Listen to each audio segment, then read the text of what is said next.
Meus prezados e queridos irmãos e irmãs, mais uma vez, boa noite. Uma alegria poder estar aqui com todos vocês. Hoje substituindo Lucas, que teve uma intercorrência que ele precisou atender de ordem familiar e me pediu para que viesse aqui expor o Evangelho para todos vocês, o que me dá muita alegria, muita felicidade. E eu gostaria de, dando continuidade ao estudo já iniciado pela Luciana, e antes de começá-lo, mais uma vez, rogar a Jesus que continue abençoando as nossas vidas, que continue amparando o planeta, que continue cobrindo com suas bênçãos, o seu amor, todos nós que habitamos esse mundo que está prestes a se regenerar, mas que ainda não se regenerou e que, portanto, ainda é um mundo de provas, é um mundo de expiações e de sofrimentos. Que nós continuemos com os nossos pensamentos elevados a Jesus, rogando a Ele que abençoe a todos os nossos irmãos, todas as nossas irmãs que se encontram doentes, hospitalizados, nesse momento tão grave que nós vivemos, que tem acometido tantas e tantas pessoas, levando-as aos hospitais, trazendo sofrimento e dor para seus familiares e aqueles entes que as amam. Que os nossos corações possam se inundar de solidariedade, como Jesus um dia nos ensinou que devêssemos amar uns aos outros, que acolhêssemos uns aos outros, que nos solidarizássemos uns com os outros, que cobríssemos os nossos irmãos que sofrem de consolações e de bênçãos na medida das nossas possibilidades, mas que não nos esquecêssemos disso. Então, por isso, meus irmãos e minhas irmãs, mais uma vez a oração é fundamental, que nós nunca nos esqueçamos da oração, especialmente a oração em família, porque ela, unida em todos os lares, surgindo de todos os lares, de todas as criaturas de boa vontade, haverá de cobrir o nosso planeta das energias necessárias para dissipar do nosso ambiente o sofrimento e a desolação. Meus irmãos, hoje o nosso tema é um tema que nos traz muita alegria, que nos traz muita felicidade. Porque a notícia de Jesus, a boa nova que o Mestre nos trouxe, foi a notícia mais formidável que o mundo já recebeu em todos os tempos. Quando Jesus escolheu Madalena para levar até os seus discípulos a notícia de que ele triunfara sobre a morte, ele sabia que estava dando à humanidade a mais absoluta e verdadeira notícia que encheria os corações de todos os seus discípulos e posteriormente de todas as criaturas de boa vontade. Alegria essa que dura até hoje, quando nós acompanhando a vida do Cristo, constatamos essa sobrevivência da vida após a vida física, e Jesus voltando do túmulo para mostrar à humanidade a grandeza do Pai eterno, do Pai Altíssimo, a beleza da vida, a beleza da criação divina, com todas as suas excelsas infinitudes. Portanto, esse tema, quando nós tratamos da realeza de Jesus, enche os nossos corações de felicidade. E Kardec começa nos mostrando que não é deste mundo o reino de Jesus. E a partir disso, nós haveremos de compreender esses ensinos, compreendendo, interpretando-os a partir da lei maior, da qual dimanam ou promanam todas as demais leis em todo o universo, que é a lei do amor. A realeza do Cristo se fundamenta no amor. E é por causa do amor divino que as nossas vidas se projetam para o infinito, que se multiplicam para o infinito, fazendo com que nós tenhamos infinitas oportunidades de crescimento e de aperfeiçoamento.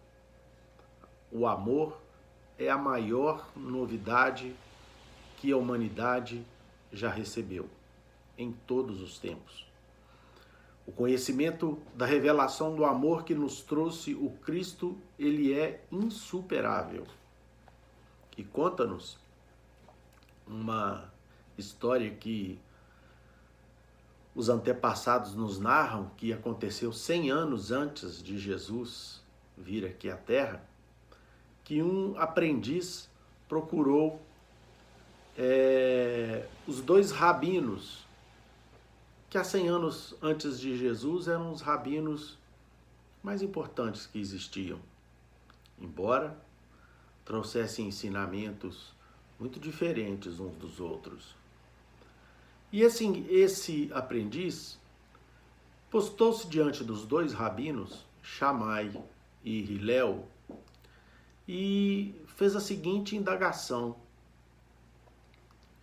mestres, eu gostaria muito de que vocês me explicassem os fundamentos os fundamentos principais do Velho Testamento durante o tempo que eu conseguisse me colocar de pé numa perna só. Primeiro, ele procurou o Rabino Shammai. E o Rabino Shammai disse que isso não era possível.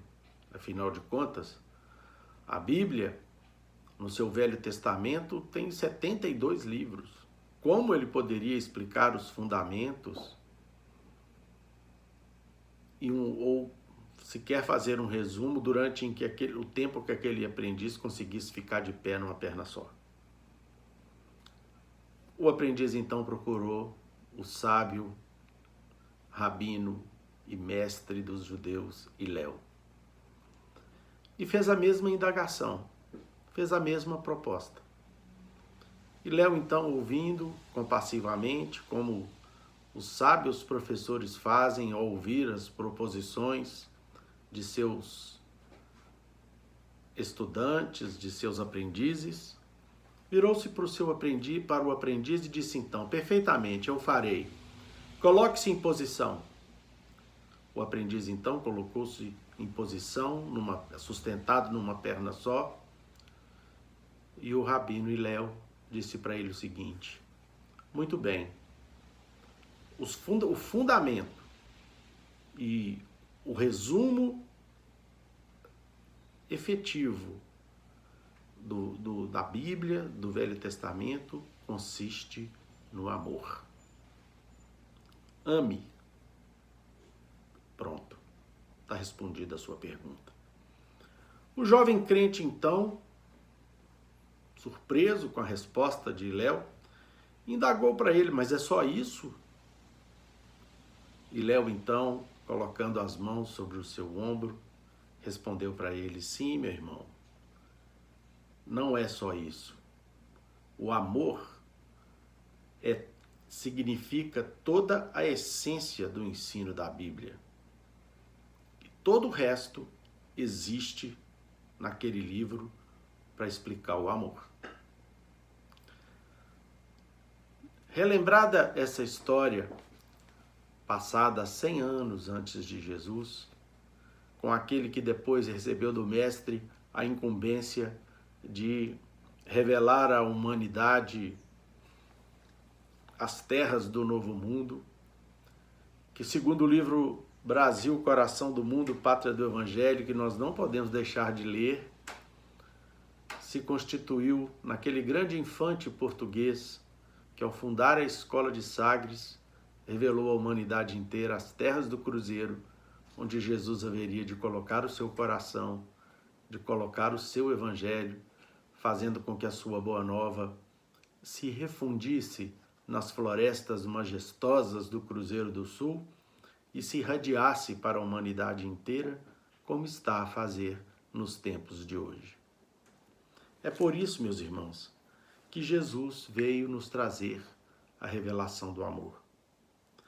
E para compreender o amor que o Mestre nos explicou em seu Evangelho, para compreender o amor que verte da grandeza e das infinitudes de Deus, nós não temos condições de abrir mão da chave do esclarecimento sobre a vida futura. E é por isso que Jesus fez questão de dizer a seus algozes, naquele momento, Pôncio Pilatos e Herodes, que o seu reino não era daqui. E sem a vida futura, nós não temos sequer razão para podermos compreender a maior parte dos ensinamentos de Jesus. Aliás, meus irmãos, Jesus que não veio trazer para a humanidade uma religião ou fundar aqui mais uma religião. O Cristo veio trazer uma ordem de ideias que fariam com que nós compreendêssemos a essência da vida e que compreendêssemos todas as religiões com o passar do tempo e com o passar da evolução do mundo. A Boa Nova de Jesus, ela contém ensinos que estão postos para serem refletidos e exemplificados à medida em que a humanidade conseguisse galgar os degraus da evolução, influenciando todos os demais pensamentos e correntes religiosas.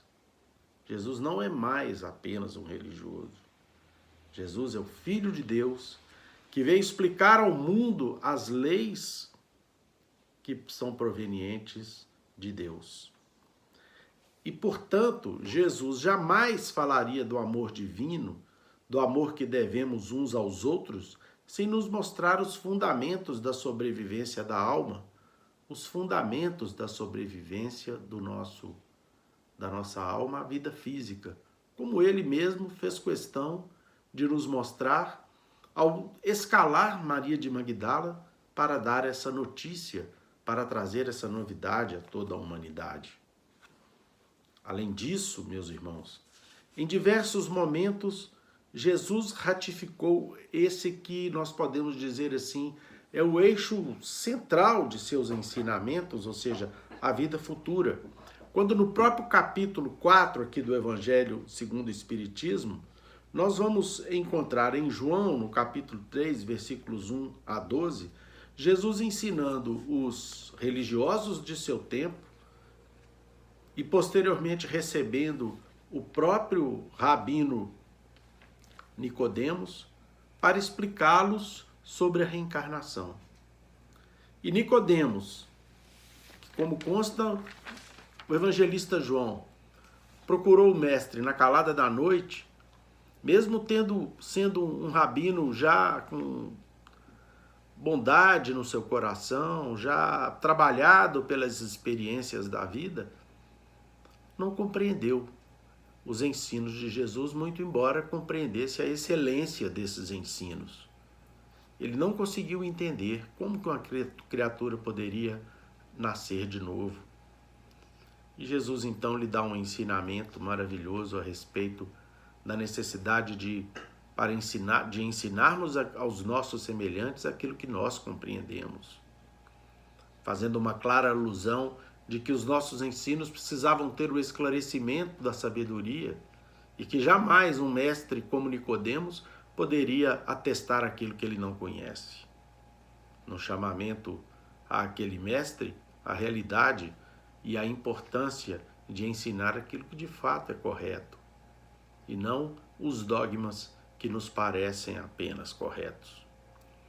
Meus irmãos, nesse capítulo que nós estamos estudando, o capítulo 2 do Evangelho segundo o Espiritismo, Kardec fez questão de colocar como último item uma das lições mais, vamos dizer assim, impressionantes que nós temos aqui no próprio Evangelho, que é o depoimento de uma rainha francesa, de uma ex-rainha, né, do espírito de uma ex-rainha, que foi rainha na França, né, no século XVII, e que ao desencarnar vem na cidade de Harvard, no ano de 1863, e promove vamos dizer assim, um relato muito impressionante a respeito da sobrevivência da alma após a vida física e dos enganos que muitas vezes nós cometemos nessa vida física, priorizando apenas as coisas de ordem material e nos esquecendo que um dia nós vamos ter que prestar contas para a nossa consciência daquilo que nós fizemos aqui na Terra.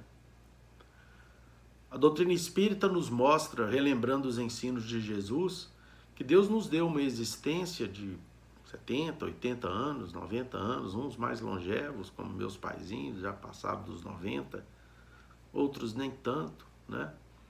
Que já desencarnam um pouco mais cedo, mas considerando a idade média aí, em torno de 80 anos, nos países mais adiantados, como o nosso, já estamos aí com quase 80 anos, em algumas regiões do Brasil a vida média passou já de 80 anos, nós recebemos esse tempo aqui na Terra para aproveitá-lo da melhor maneira possível.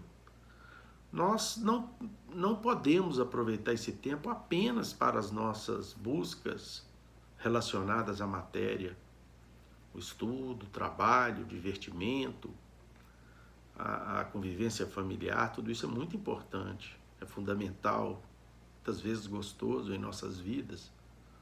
O progresso, o crescimento material, o lazer, as conquistas originárias do trabalho honesto, tudo isso é sagrado, mas não é o bastante. Nós precisamos entender, meus irmãos, que nós temos um espírito. E esse espírito, ele teve um motivo para reencarnar aqui nesse mundo. Ou vários motivos, melhor dizendo. E todos eles dizem respeito ao progresso de que ele vislumbrou um dia que precisava fazer numa experiência física aqui na Terra. Relembrando as nossas quedas anteriores, quando estamos na erraticidade, no mundo espiritual, nós pedimos desesperadamente a Deus que nos dê outra oportunidade, em que a bênção do esquecimento fará com que nós renovemos as chances de podermos acertar, corrigindo principalmente aquilo que de ruim fizemos às pessoas, buscando os nossos adversários, os nossos desafetos, aqueles que nós prejudicamos ou que por eles fomos prejudicados, para acertarmos as contas a partir do desenvolvimento de novas relações. E quando aqui chegamos, muitas vezes, nós fracassamos nesses desideratos e vivemos uma vida, mais uma vez, preocupados apenas com os nossos interesses. É preciso, meus irmãos, que nós apliquemos uma parte do nosso tempo, que certamente é a menor parte, mas fundamental para que nós nos preparemos para a vida espiritual que pode chegar a qualquer momento, para mim ou para todos nós. Diz a rainha no seu depoimento: quem melhor do que eu pode compreender a verdade dessas palavras de nosso Senhor, o meu reino não é desse mundo? O orgulho me perdeu na terra. Quem, pois, compreenderia o nenhum valor dos reinos da terra se eu não o compreendia? Que trouxe eu comigo na minha realeza terrena? Nada, absolutamente nada. E como para tornar mais terrível a lição, essa realeza sequer me acompanhou até o túmulo. Rainha entre os homens, como rainha julguei que penetrasse no reino dos céus. Que desilusão! Que humilhação quando, em vez de ser recebida aqui no reino espiritual, qual soberana, Vi acima de mim, mas muito acima, homens que eu julgava insignificantes e aos quais desprezava por não terem sangue nobre. Oh, como então compreendi a esterilidade das honras e grandezas que com tanta avidez se requestam na terra. Para se granjear um lugar neste reino, são necessárias a abnegação, a humildade, a caridade em toda a sua celeste prática, a benevolência para com todos. Não se vos pergunta o que fostes, nem que posição ocupastes, mas que bem fizestes, quantas lágrimas enxugastes. Ó Jesus, tu disseste, teu reino não é deste mundo, porque é preciso sofrer para chegar ao céu, de onde os degraus de um trono a ninguém aproximam. A ele só conduze as veredas mais penosas da vida. Procurai-lhe, pois, o caminho através das urzes e dos espinhos, não por entre as flores. Correm os homens por alcançar os bens terrestres, como se os houvessem de guardar para sempre. Aqui, porém, todas as ilusões se somem. Cedo se apercebem eles de que apenas apanharam uma sombra e desprezaram os únicos bens reais e duradouros, os únicos que lhes aproveitam na morada celeste, os únicos que lhes podem facultar acesso a esta. Compadecei-vos dos que não ganharam o reino dos céus. Ajudai-vos com as vossas preces, porquanto a prece aproxima do Altíssimo o homem. É o traço de união entre o céu e a terra. Não os esqueçais. Uma Rainha de França, Havre, 1863. Então, meus prezadíssimos irmãos, essa belíssima lição nos mostra que a nossa a depoente, né, que o depoimento dessa ex-rainha fez com que ela tenha precisado sofrer no mundo espiritual a decepção de uma vida mal empregada, porque o poder e as riquezas nos causam arrastamentos de difícil superação, para que ela então finalmente descobrisse que quem possui a verdadeira realeza moral e que quem possui a verdadeira realeza intelectual é o nosso Senhor Jesus Cristo. Jesus Cristo. E é por isso que nós precisamos compreender a verdadeira sabedoria de viver através dos ensinos e dos exemplos de Jesus. É preciso que nós dediquemos uma parte das nossas vidas a entender o seu Evangelho.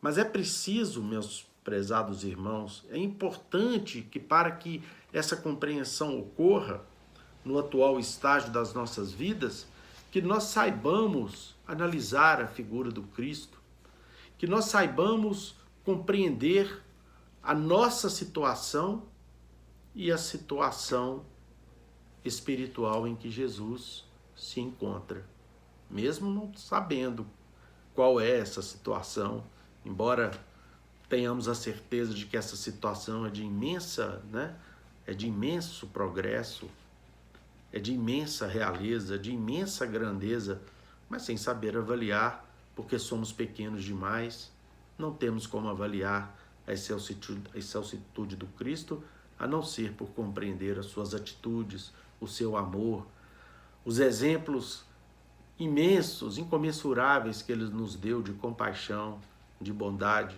e de sabedoria aqui entre nós, na terra, nos legando um conjunto de ensinos que farão com que, quando compreendidos e exemplificados por nós, aí sim nós compreendamos ainda melhor as excelsitudes do nosso Senhor Jesus Cristo.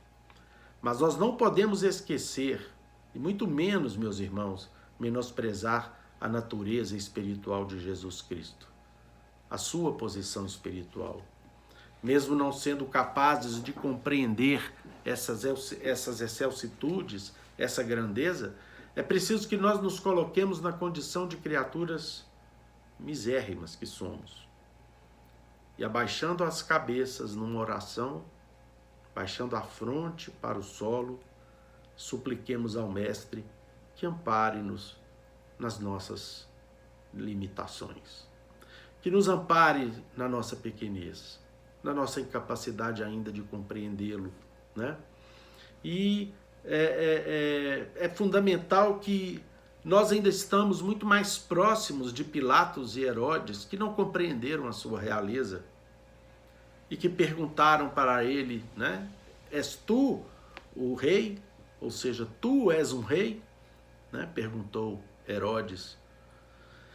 E Jesus então respondeu, tu o dizes, meu caro, mas meu reino não é desse mundo. Isso conforme os relatos de João no capítulo 18, versículos 33, 36 e 37. Nós ainda perguntamos a Jesus, mestre, nos revele o reino que o Senhor nos anunciou. Porque nós estamos ainda com as vistas ofuscadas pelas nossas buscas ainda estreitas. Nós procuramos enxergar o Cristo apenas nas nossas necessidades, muitas delas de cunho material, ou nos nossos sofrimentos, como quando já somos vítimas de nós mesmos, nos nossos descalabros e descaminhos que fazemos ao longo das nossas vidas e acabam vindo de encontro a nós na forma de sofrimento, nós então invocamos a realeza do Cristo sem compreendê-la, muito mais num gesto de desespero do que propriamente de compreensão ou de louvor. E ainda assim ele nos estende as suas mãos, porque ele é amor, acima de tudo, amor. Então, meus irmãos, que Allan Kardec nos ensina aqui nesse capítulo que existem aspectos espirituais e morais nos ensinamentos de Jesus que nós não podemos mais desconhecer, especialmente nós espiritistas cristãos. Porque se nós esquecermos, nós poderemos correr o risco de, inclusive, fazermos uma interpretação infantil, uma interpretação superficial do próprio Evangelho de Jesus. E muitas vezes nós somos, curiosamente, chamados a explicar o Evangelho de Jesus. Quando irmãos nos procuram, premidos pelo sofrimento, pelas desilusões, pelas incompreensões, por não conseguirem entender os mistérios da vida, e vamos tentar explicar esses mistérios através do Evangelho, se não for através do conhecimento da vida espiritual que o Espiritismo nos fornece, que o Espiritismo nos proporciona, desde que estudemos de maneira cotidiana esses fundamentos, nós não conseguiremos sequer explicar o Evangelho e ele pode se tornar para nós mesmos algo ainda absolutamente superficial. E eu começo a demonstrar isso para os queridos irmãos e queridas irmãs, de que sem a compreensão do mundo espiritual, sem a compreensão dessa realeza que Jesus nos trouxe e tentou explicar a Pilatos e Herodes, que o seu mundo não era aqui, mas sim na pátria espiritual daqueles que já conseguiram vencer as suas dificuldades e estabelecer no universo criado por Deus as imensas e infinitas oportunidades de trabalho e de crescimento, onde a felicidade impera em razão das conquistas meritórias que aqueles espíritos felizes tiveram por vencer a si próprios e auxiliar os seus irmãos nas vidas anteriores que tiveram a também ser felizes, nós não conseguiremos explicar sequer o sermão das bem-aventuranças. Como explicar o sermão das bem-aventuranças, como está aqui narrado pelo evangelista Mateus no capítulo 5, versículos 1 a 12, quando Jesus diz assim: Jesus, vendo a multidão, subiu em um monte, e assentando-se aproximaram dele os seus discípulos, e abrindo a boca os ensinava, dizendo: Bem-aventurados os pobres de espírito, porque deles é o reino dos céus. Bem-aventurados os que choram, porque eles serão consolados. Bem-aventurados os mansos, porque eles herdarão a terra. Bem-aventurados os que têm fome e sede de justiça, porque eles serão fartos. Bem-aventurados os misericordiosos, porque eles alcançarão misericórdia. Bem-aventurados os limpos de coração, porque eles verão a Deus. Bem-aventurados os pacificadores, porque eles serão chamados filhos de Deus. Bem-aventurados os que sofrem perseguição por causa da justiça, porque deles é o reino dos céus. Bem-aventurados sois vós quando vos injuriarem e perseguirem, e mentindo disserem todo mal contra vós por minha causa. Exultai e alegrai-vos, porque é grande o vosso galardão nos céus, porque assim perseguiram os profetas que foram antes de vós. Então, meus irmãos, nós vamos entender o sermão da montanha, o sermão das bem-aventuranças, sem o conhecimento da vida espiritual, como? Como que nós seremos bem-aventurados em sofrer? Como que nós seremos bem-aventurados em sermos perseguidos pela justiça, injustamente? Como que nós seremos bem-aventurados pacificando onde só existe a semeadura de ódio? Como nós poderemos perdoar aqueles que nos ofendem, nos perseguem, nos caluniam, se não for através da compreensão de que nós estamos numa curtíssima passagem de inúmeras que já tivemos e antes de inúmeras que ainda vamos ter, onde nós estamos aqui para colocarmos em prática esses preceitos que farão com que nós nos elevemos e adquiramos no tempo e no espaço a sabedoria de um Hilel, para podermos resumir todo o contexto bíblico no sentimento do amor. Por isto, meus prezados irmãos, é que nós temos que compreender Jesus através da multiplicidade das vidas. É por isso que nós temos que compreender o amor de Deus e a sua justiça quando nós compreendemos que o Pai nos multiplica essas oportunidades para que nós possamos quitar as nossas dívidas contraídas utilizando mal a nossa liberdade. A chave de interpretação da Boa Nova, a forma através da qual nós viveremos bem e felizes, é compreendermos a sobrevivência da alma após a vida física. É compreendermos que os bens e as alegrias não são vividas apenas aqui na terra, mas sim na pátria espiritual, de onde nós viemos e para onde um dia, não sabemos quando, teremos que ir. E nós precisamos entender de maneira definitiva, meus irmãos, que para compreendermos o tamanho e o significado da figura de Jesus em nossas vidas, nós não podemos cair nas armadilhas dos materialistas, dos orgulhosos e dos vaidosos, achando que Jesus e o seu evangelho é do nosso tamanho, ou são do nosso tamanho. É imaginarmos que nós somos criaturas iguais ao Cristo, aquele que governa o nosso mundo e que há bilhões e bilhões de anos atrás já governava o nosso orbe, utilizando-se e manipulando junto com um conjunto de assessores aqueles movimentos que haveriam de fazer com que o nosso mundo, ao se desprender de uma nebulosa, se transformasse nesse belo mundo azul. Nós não podemos querer medir Jesus usando como régua os nossos próprios conceitos. Nós não podemos imaginar que Jesus tem a nossa dimensão, que ele tem as nossas fraquezas, que ele tem a nossa inteligência. Nós não podemos jamais deixarmos de dar conta da grandeza desse ser superior que governa o nosso orbe. E é por isso, meus irmãos, que para podermos compreender Jesus, compreender o amor que ele exemplificou e nos ensinou, nós precisamos imediatamente estudar de forma profunda a existência da vida futura. Não apenas num gesto de aceitação, mas sobretudo de compreensão. E o materialismo jamais nos levará, nem levará a humanidade à compreensão de Jesus, simplesmente porque ele nega a possibilidade dessa vida futura. E sem compreendermos essa vida futura, não temos como compreender o Cristo.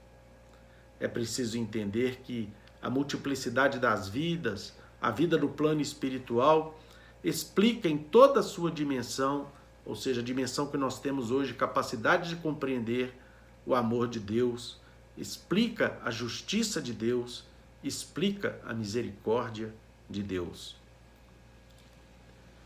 E foi por isso que nós verificamos todos os grandes enviados do Cristo aqui na Terra, sempre se retratando ao Pai Altíssimo a partir das suas grandezas espirituais, sempre se reportando à vida futura como a força de onde eles se, vamos dizer assim, se estruturavam, se estribavam, se sustentavam para poder passar pelos sofrimentos da terra. Os gladiadores, conta-nos Emmanuel, né, no livro Ave Cristo. Os gladiadores, antes das suas apresentações, nos circos espalhados no Império Romano, se dirigiam a César, aos seus representantes, dizendo: Ave César, aqueles que morrerão por ti te saúdam. Os cristãos, ao contrário, conta-nos Emmanuel nessa belíssima obra, se dirigiam aos circos onde seriam crucificados, queimados ou devorados pelas feras, e aos cânticos diziam: Ave Cristo, aqueles que viverão eternamente te saúdam. É a certeza da eternidade, meus irmãos, que nos dá a força e a compreensão da vida, não apenas para entendermos os sofrimentos que nos buscam, mas, sobretudo, para nos incentivar a amar o nosso próximo, a abençoá-lo, a perdoá-lo e, se necessário, auxiliá-lo. Que Jesus nos abençoe, que Deus ampare as nossas vidas. E encerramos o nosso estudo de hoje com a oração que o Cristo nos ensinou. Pai nosso que estais nos céus, santificado seja o vosso santo nome. Venha a nós o vosso reino, seja feita a vossa vontade, aqui na terra como em todo o universo. O pão nosso de cada dia nos dai hoje. Perdoai as nossas dívidas, assim como perdoamos os nossos devedores. Não nos deixeis cair em novas faltas, livrai-nos do mal, pois que vosso são o reino, o poder, a majestade e a glória para todo sempre, que assim seja. Em nome de Deus, de Jesus, nosso mestre amado, de Paulo de Tarso, patrono da nossa casa de oração, estudo e trabalho, a Fraternidade Espírita Paulo de Tarso, nós estamos encerrando os nossos humildes estudos na santa e bendita paz, que assim seja. Boa noite, meus irmãos. Deus abençoe a todos vocês. Fiquem em paz.